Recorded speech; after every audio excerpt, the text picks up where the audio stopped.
Բարի լույս սիրելի հայրենակիցներ, Երևանում եւ Հանրապետության մի շարք շրջաններում ճանապարհատեղումները շարունակվում են,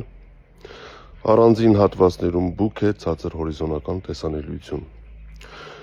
Բայց մեր ցիկլոնը արդեն տեղաշարժվում է հարավ-արևելք եւ այսօր կեսօրից հետո շրջանների մեծ մասում տեղումները կդադարեն, դրանք ցերեկային ժամերին կպահպանվեն միայն Վայոց ձորում եւ Սյունիքում, իսկ երեկոյան ժամերից Հանրապետության ողջ տարածքում կդիտվի տեղումների դադար։ Երեկոյան ժամերից կսկսի եղանակը պարզել, պարզեցմանը գումարած նաև կներթափանցեն արկտիկական ցուրտ օդային հոսանքներ եւ օդի ջերմաստիճանը հունվարի 3-ի լույս 4-ի գիշերը Հանրապետության ողջ տարածքում այսօրվա համեմատ կնվազի 14-ից 18 աստիճանով։ Ճանապարհներին սպասվում է մերկասառույց, հարգելի վարորդներ, կցուցաբերեք զգոնություն։